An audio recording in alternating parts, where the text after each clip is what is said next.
우리를 택정하여 주시고 복음의 역사와 은혜로 불러주신 아버지 하나님, 영생의 나라로 들이시기 위하여 구원하여 주시며 날마다 하나님의 형상으로 닮아가도록 거룩함을 이루어 가도록 인도하여 주심에 또한 감사드립니다. 그러기에 말씀으로 말씀을 붙잡고 주님만을 신뢰하고 믿고 의지함으로 오늘도 살아갈 때에 우리가 하나님을 바라보며 하나님을 의지하며 사는 그 삶 자체를 감사히 여기고 어제보다 더욱 감사히 여기고 하나님께 감사하며 하나님을 사랑함으로 살아가게 하여 주옵소서. 예수님의 이름으로 기도합니다. 아멘. 오늘은 창세기의 말씀을 보시겠습니다. 창세기 2장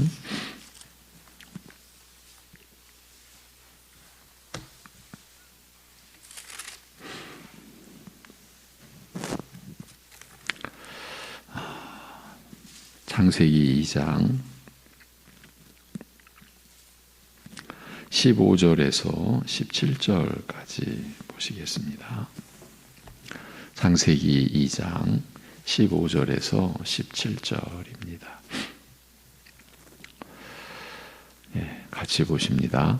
여호와 하나님이 그 사람을 이끌어 에덴 동산에 두어 그것을 경작하며 지키게 하시고 여호와 하나님이 그 사람에게 명하여 이르시되 동산 각종 나무의 열매는 내가 임의로 먹되 선악을 알게 하는 나무의 열매는 먹지 말라. 내가 먹는 날에는 반드시 죽으리라 하시니라. 아멘. 어제에 이어가겠습니다. 어제 이제 이렇게 마쳤습니다. 그 마치는 부분만 다시 들려드립니다. 어제의 시점에서 오늘 요점은 아담의 여러 범죄가 아니라 단 한 번의 범죄로 말미암아 단번의 죽음과 영원한 심판이 선언되었다는 점입니다. 아담의 범죄 이후 사람은 그 죄로 말미암아 죽는 것이 확정되었으며 이후에는 두려운 심판이 닥칠 것만을 기다리게 되었습니다. 인류의 현 창조의 이 끔찍한 불행은 단번에 이루어진 일이었습니다. 단 한 번 아담이 범죄하는 것과 더불어 단번에 초래된 불행이었습니다. 그런데 일반 사람들은 말할 것도 없고 문제는 교회 안의 교인들조차 다수가 이 창조의 역사를 받지 않고 믿지 않고 있다는 것입니다. 그래서 어떻게 단 한 번 아담이 범죄하는 것으로 인하여 단번의 죽음과 영원한 심판이 선언될 수 있었는지 그 창조의 배경과 그 계명의 의미에 대하여 확인하고자 하는 것입니다. 오늘은 이제 어제 시점에서 오늘은 거기까지는 나가지 못했습니다. 이런 진리의 사실을 부인하고 부정하는 세태를 돌아보는 과정이 필요했기 때문입니다. 왜 이런 내용을 교회에서조차 푸대접하는지 그 연유를 돌아봄으로써 우리가 직면하고 있는 영적 무지와 어둠에 대한 총체적인 인식을 갖는 것이 필요했다고 본 것입니다. 내일은 우리가 보고자 하는 그 주제로 들어가 보겠습니다. 이렇게 하고 끝냈으니 이제 오늘은 어떻게 단 한 번 아담이 범죄하는 것으로 인하여 단번에 죽음과 영원한 심판이 선언될 수 있었는지, 그 창조의 배경과 그 계명의 의미에 대하여 확인해 보고자 합니다. 이제 그러기 위해서 우리가 지난번 나눴던 내용을 다시 보도록 하겠습니다. 26일, 그러니까 26일이 아니죠. 오늘이 목요일, 화요일, 그러니까 6일입니다. 6일 살폈던 내용인데 그대로 다시 보는 것을 수용해 주셨으면 합니다. 거의 그대로 볼 것입니다. 그럴 필요가 있다고 여겨졌기 때문입니다. 그러니까 그 창조 때에 첫사람 아담과 하와가 받은 은혜, 하나님의 사랑, 그 축복이 얼마나 완전했고 충만했으며 영광스러웠는지를 우리가 성령님 의지해서 돌아보자는 것이에요. 그런 과정을 통해서 단 한 번 아담이 범죄하는 것과 더불어 단번에 초래된 인류의 불행에 대하여 이전과는 다른 관점을 세울 수 있지 않을까 하는 기대를 갖는 겁니다. 물론 이 또한 성령께서 허락하셔야 하는 것이고요. 그리하여 어떻게 첫사람의 단 한 번의 범죄로 단번에 전 인류의 불행이 초래될 수 있느냐 하는 이 원초적인 의문, 사실은 우리 신앙의 기초에서부터 우리를 흔들리게 했던 이 요인, 이것을 극복해 가자라는 것입니다. 물론 이 자체는 하나님의 전적인 은혜여야 합니다. 성령께서 역사하셔야만 합니다. 이제 이렇게 시작을 했습니다. 하나님께서 사람을 하나님의 형상으로 지으실 때 한 가지 절대 원칙이, 곧 하나님께서 스스로 설정하신 법칙이 있었는데 그것은 사람을 인격적 존재로 지으셨다. 하나님의 형상이라는 자체가 인격적 존재, 영적 존재이기도 하고 인격적 존재, 핵심은 기계가 아닌, 기계적 존재가 아닌 인격적 존재로 지으셨다라는 그 점입니다. 첫사람 아담을 순종하는 기계적 존재로 지으시지 않은 것입니다. 무조건 어떤 상황에서도 하나님의 말씀에 따르기만 하는 그런 기계적 존재로 지으시지 않은 것입니다. 하나님께서는 피조물 중에서 유일하게 사람을 하나님의 형상을 담게 지으셔서 그 사람과의 인격적 관계를 이루시고자 하신 것입니다. 그 인격적 관계의 본질은 사랑에 있었고, 그리하여 사랑의 관계가 성립되도록 자유의지를 내포하고 있는 인격적 존재로, 그러니까 인격이라고 하는 그 본성 안에 자유의지가 근원적으로 담겨 있는, 자유의지를 내포하고 있는 인격적 존재로 사람을 지으셨던 것입니다. 자유 없이는 사랑이 성립되지 않으니까요. 강제로는, 억지로는, 두려움으로는 절대로 사랑이 성립될 수 없지 않습니까? 창조주로서 전지전능하신 하나님의 속성이 발휘된 최고의 작품이 사람일 수밖에 없는 연유가 바로 이 점에 있었던 것이라 했어요. 그리고 하나님께서는 그 사람, 곧 아담과 하와와 더불어 영원전부터 작정하셨던 그 사랑의 관계를 에덴에서 이루셨던 것입니다. 이루신 것입니다. 앞으로 이룰 것이 아니라 이루셨어요.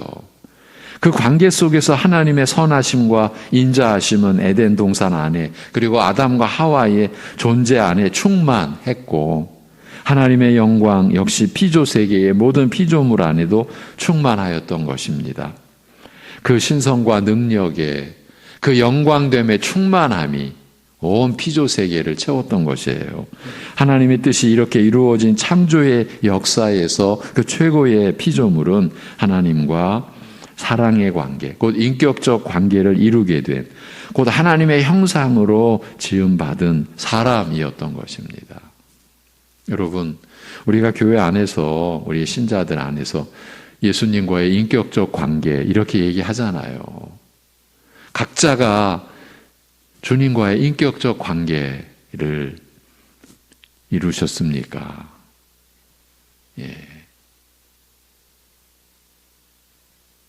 이것이 창초부터 우리 인간에게 주어진 이것이 바로 하나님의 사랑이었고 하나님의 축복이었던 것이죠.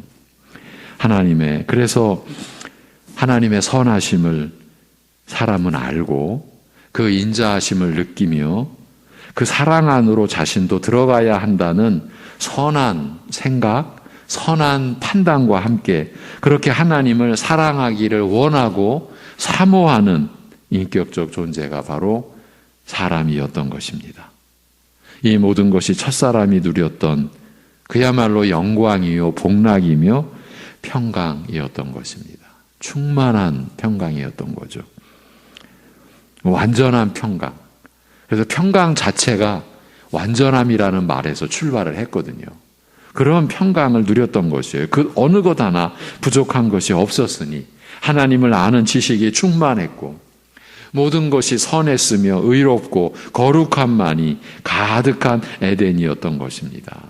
그래서 신약에서 에베소서와 골로새서에서 하나님의 형상을 암시하는 것이 지식, 하나님을 아는 지식과 의와 거룩으로 나타나지 않았습니까? 에덴에서 그 모든 것이 충만했습니다. 완전했습니다. 그리고 이 모든 것을 누리는 그 자체가 바로 생명의 특성을 이루고 있었고 첫사람은 하나님이 주신 그 생명으로 살아있는 존재, 생명이라고 했던 거 기억나시죠? 창세기에서. 살아있는 존재예요. 생명이라는 게 하나님의 생명으로 곧 완전한 하나님의 형상이었던 것입니다. 그런데 이것이 전부가 아니었습니다. 하나님이 주신 생명으로 살아있는 존재였던 사람은 사람이어야 했습니다. 사람은 사람이어야지 하나님이 될 수는 없었습니다. 피조물은 피조물이어야지 창조주가 되겠다고 해서는 안 되는 것이었습니다. 사람은 스스로 존재할 수 없었고 스스로 살아갈 수도 없었습니다. 하나님에 의하여 창조된 피조물이기 때문입니다. 이 절대 법칙은 하나님이 창조하신 모든 피조 세계를 받쳐주는 기초요, 근간이요, 토대였습니다. 그리고 이 창조의 질서와 그 세계를 유지하는 절대 원칙은 유일하게 하나님의 형상으로 지음받은 사람에게 단 하나의 계명으로 주어졌습니다. 여호와 하나님이 그 사람에게 명하여 이르시되 동산 각종 나무의 열매는 내가 임의로 먹되 선악을 알게 하는 나무의 열매는 그래서 이제 선악과라고 하죠. 선악을 알게 하는 나무의 열매는 먹지 말라. 내가 먹는 날에는 반드시 죽으리라 하시니라. 이 계명으로 하나님께서는 사람을 죽이시려고 한 것이 아니라 영원히 살도록 하시려는 것이었습니다. 그 사람에게 죽지 않는 생명을 그래서 하나님 앞에서 하나님과 함께 살도록 하시겠다는 의도로 주어진 단 하나의 계명이었습니다. 이런 작정과 의도가 있으셨기에 사람을 하나님의 형상으로 지으신 것이었습니다. 그러면 왜 이 계명 안에서 생명이 누려지도록 하신 것일까요? 사람들이 이렇게 이제 말하거든요. 그 계명을 안 주셨으면 죄를 안 지었을 것 아니냐 이렇게 나오는 거라고요. 그래서 이 사람의 악함은요, 그 죄의 저 뿌리에 누구를 세우냐면 하나님을 세우는 거예요. 하나님이 그 계명을 주셨기 때문에 아담이 범죄했지. 여러분, 이 계명을 주시지 않았으면 사람의 인격적 존재는 완성될 수 없었어요. 이 계명이 없었으면 사람은 생물, 짐승들과 다를 바가 없었어요. 예. 이 계명이 사람을 사람으로 구별되게 하는 그 계명이었어요. 그런데 우리의 악함은, 우리의 무지는 하나님이 그 계명을 주셔서 아담으로 하여금 죄를 지을 수 있는 빌미를 제공했다. 이렇게 이제까지 나오는 거예요. 이렇게까지. 우리의 심사 속에 있는 거예요. 왜 계명을 주셔가지고. 여러분, 계명이 없었으면요, 사람은 하나님의 형상으로서의 인격적 존재로 하나님을 사랑할 수 있는 존재로 지음받는 것에 있어서 결정적 결함을 지닌 그런 존재일 수밖에 없었던 거예요. 왜 이 계명 안에서 생명이 누려지도록 하신 것일까요? 사람의 생명은 사람 자신에게서 나온 것이 아니라는 것을 알리셔야 했기 때문이었죠. 이 생명은, 사람의 생명은 하나님에게서 나온 것이요, 하나님께서 베풀어 주신 것이라는 이 진리가 하나님과 유일하게 인격적 관계를 가질 수 있도록 지어진 사람에게서 지켜져야 했기 때문 아니겠습니까? 사람은 사람이어야 했기 때문이라는 말입니다.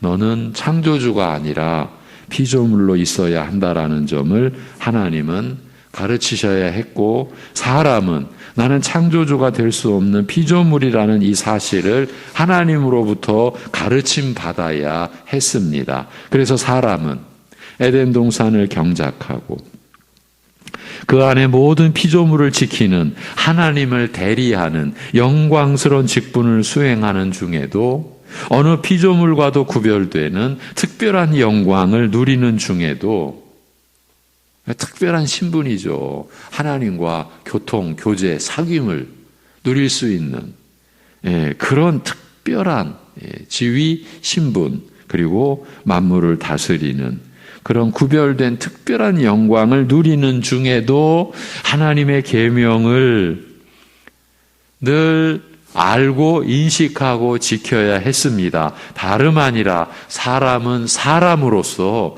하나님을 의지하여야만 했던 것입니다. 자신이 하나님께 속해 있다라는 것을 늘 알고 있어야 했고, 그래서 그 계명을 지킴으로써 하나님을 바라보아야 했으며, 반대로 하나님을 바라봄으로써 그 계명을 지켜야 했으며, 그리하여 자신이 하나님을 의지해야 하는 존재임을, 하나님께로부터 나온 존재임을, 그래서 하나님으로부터 주어진 모든 것으로 살아있는 그런 존재가 된 것을 스스로 나타내야 했던 것입니다. 이것이 사람의 본분이었습니다.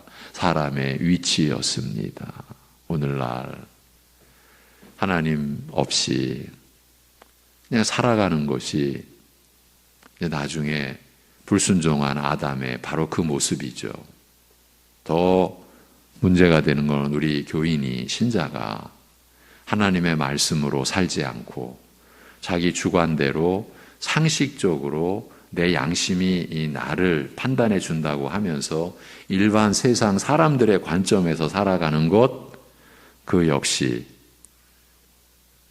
자기가 자기의 주인 되어, 달리 말하면 자기가 자신의 하나님 되어, 여러분 이해하시죠? 이 절대 원칙이 창초에 이미 설정되어 있었던 것이에요. 이 사람의 본분, 하나님을 떠나서 독립하여 존재할 수 없는 자신의 본질과 위치를 늘 기억하라고, 이것을 망각하지 말라고 바로 이 하나의 계명을 주셨던 것입니다. 여러분, 우리가 지금 하나님을 예배하고 기도하는 것이 누구의 이름으로? 여러분의 이름이 아니에요.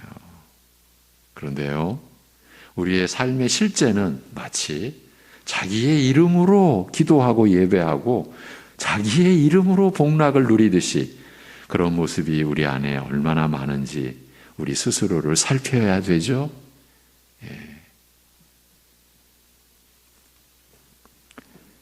그러니까 이 단 하나의 계명은 사람 자신을 올가매는 계율이 아니라 오히려 이 말씀과 약속 안에서 한없는 자유를, 그 한없는 자유가 뭐예요?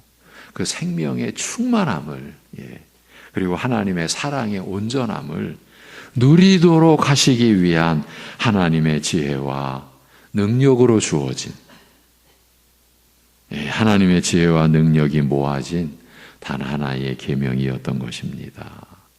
그 자유와 생명을 누리는, 그 자유는 생명을 누리는 것, 그 살아서 하나님 주신 모든 복락을 누리는 것이었고, 그 자체가 다름 아닌 하나님과의 교통이요 사귐이었던 것입니다. 그러니까 하나님을 섬기고 사랑하는 자유를 영원히 누리도록 주신 약속의 계명이었던 것입니다. 이렇게 창초의 역사에서 앞에서 우리가 로마서 6장에서 부딪힌 그 상황이 드러나 있었습니다. 어떤 상황이었습니까? 죄로 죽었다. 죄에 대하여 우리는 죽었다. 그렇게 하나님께서 아들 안에서 성령님으로 이루셨어요. 그래서 죄에 대하여 죽은 우리라고 하셨어요. 이루셨어요. 그런데 우리로 하여금 죄에 대하여 죽은 자로 여기라. 하나님을 향하여 살아있는 자로 여기라. 이 구조, 우리가 부딪힌 이 상황, 죄에 대하여 죽었다고 하시고서 왜 죄에 대하여 죽은 자로 여기라고 하시는가? 그 여기라는 명령을 우리가 왜 받들어야 하는가? 이거를 지금 보기 위해서 우리는 이 세상의 구조 자체를, 우리가 지음받은 그 구조 자체를, 창조의 그 질서와 법칙 자체를 지금 확인하고 있는 거예요. 성경 전체가 이러한 구조라고까지 말씀을 드렸어요. 이 창조의 역사, 창세기 1장 26, 28절에 보면요, 하나님이 이르시되 우리의 형상을 따라 우리의 모양대로 우리가 사람 만들고 그들로 바다의 물고기와 하늘의 새와 가축과 온 땅과 땅에 기는 모든 것을 다스리게 하자.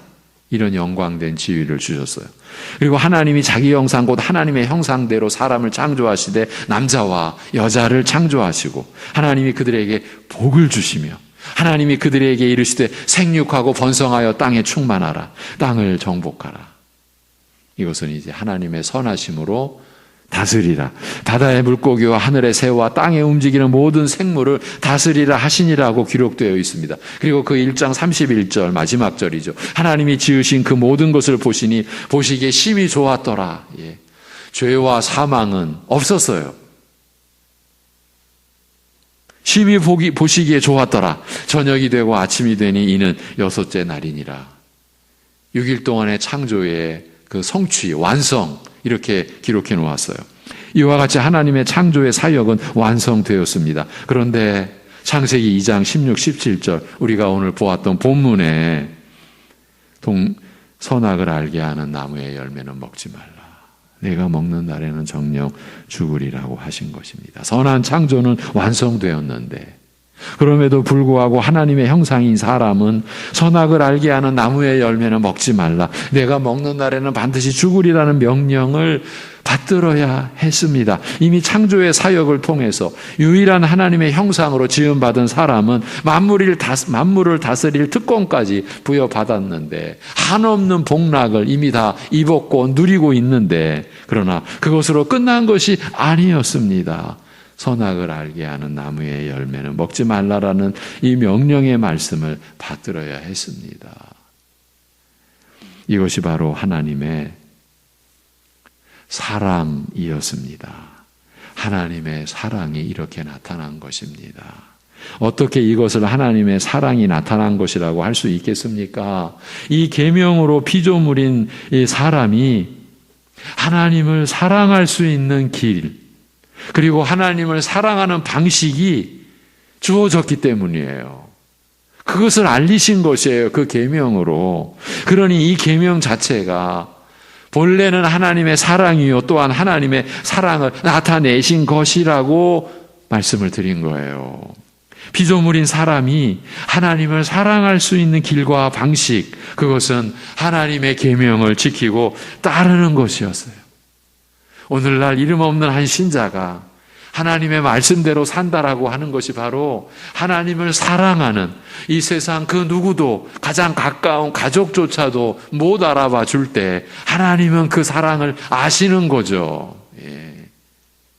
천지는 몰라도 하나님은 그 이름 없는 신자를 보고 계시는 거죠. 이미 함께하고 계시는 거죠. 사랑의 역사가 열매 맺어 가고 있는 거죠. 창초부터 이렇게 시작된 것이에요. 이 점을 요한 사도가 명확하게 밝혀놓았어요.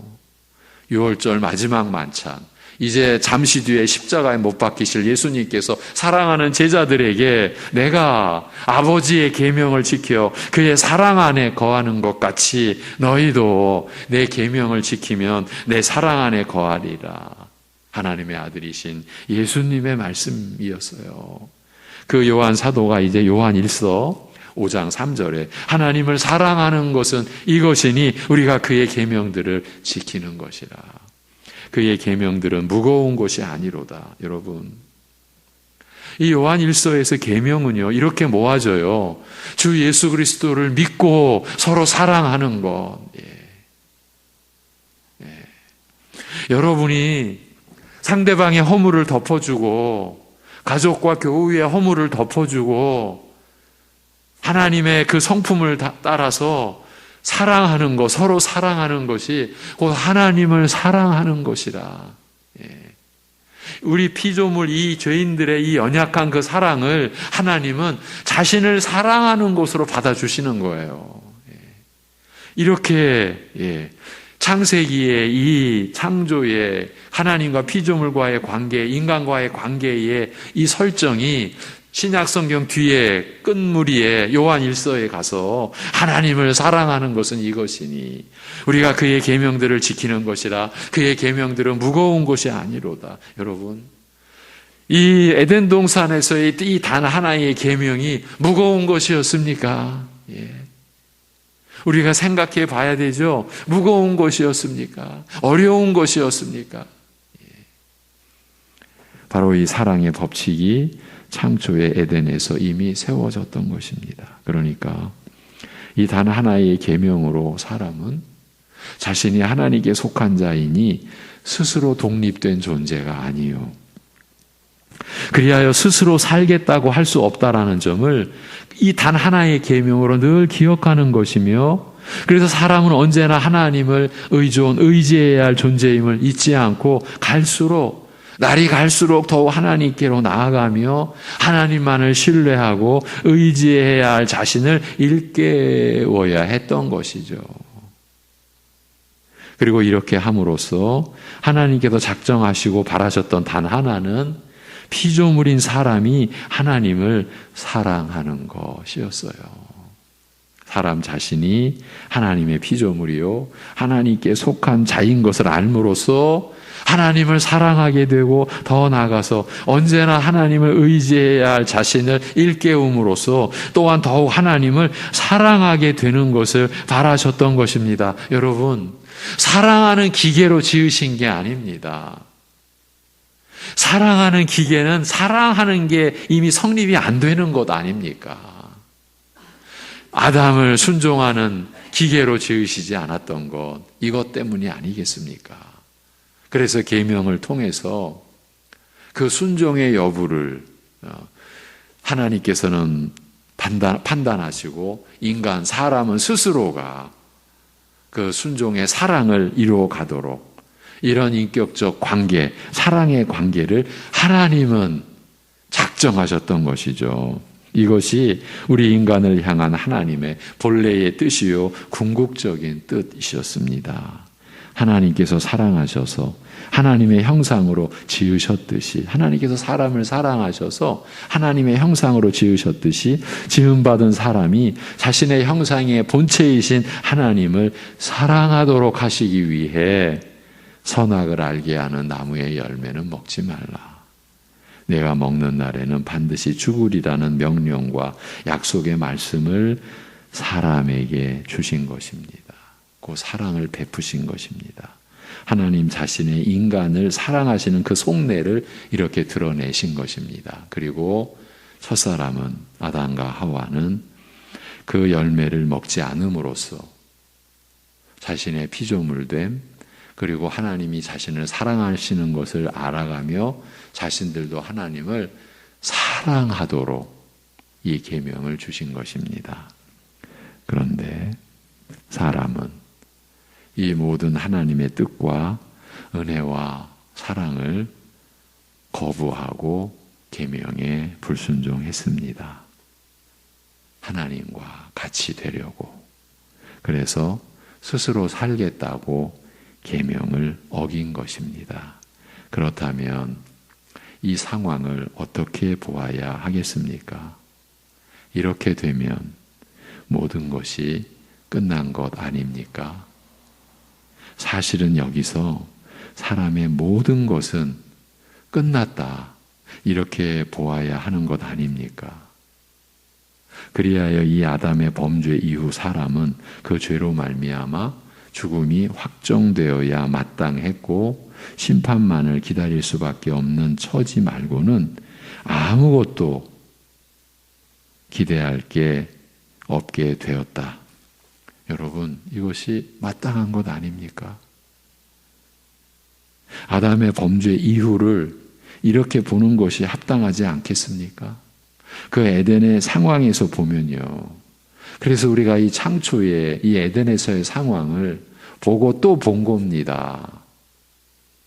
이런 상황에서 보면 사람의 이 단 한 번의 범죄로 사람의 모든 것은 끝났어야 했습니다.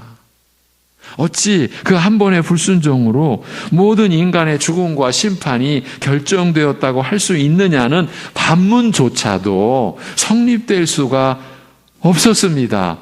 그렇게 보아야 하지 않겠습니까? 사람으로서는 모든 것이 끝난 상황이었기 때문입니다. 이 점을 여러분과 보기 위해서였어요. 이 내용을 다음 주에, 그러니까 이 불순종 이후의 이 상황에 대해서 이 단 한 번의 범죄의 그 상황만을 다음 주에 다시 보도록 하겠습니다.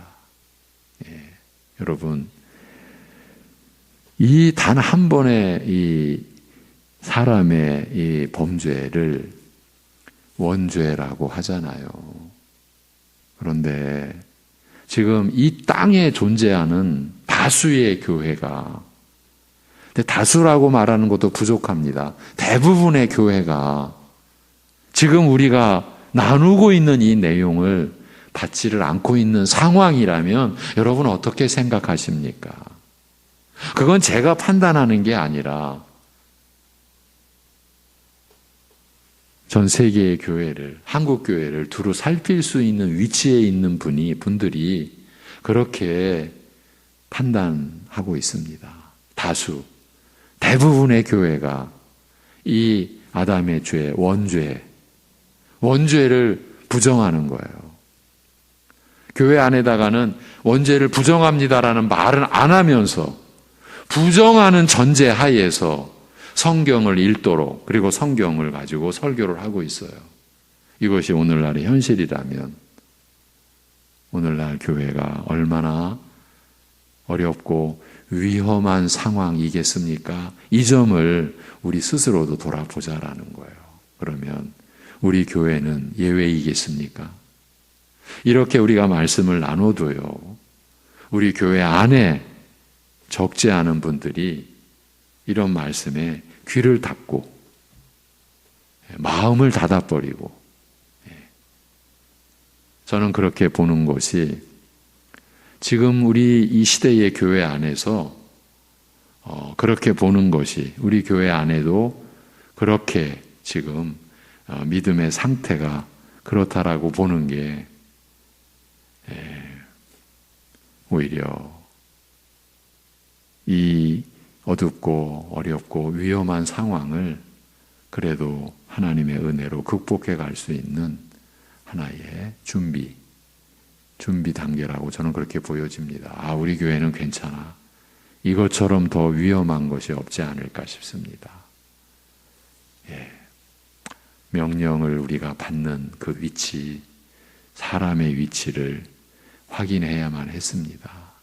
죽은 자다, 죄에 대하여 그렇게 이루셔 놓고서 우리에게 죽은 자로, 죄에 대하여 죽은 자로 여기라, 하나님을 향하여 산 자로 여기라고 하시는 그 말씀의 그 구조, 너무 단순하게 죽은 건 죽은 거지 왜 죽었다고 여기라고 하시나, 이 상태를 우리가 극복해야 했기 때문에 창초까지 돌아와서 며칠 동안 살피고 다음 주에도 더 좀 살필 것입니다. 기도하겠습니다. 하나님 아버지, 사람을 하나님의 형상으로 지어주신 그 하나님의 그 지혜와 하나님의 권능, 그 하나님의 영원한 작정에 우리가 믿음으로 참여케 하여 주심에 그저 감사합니다.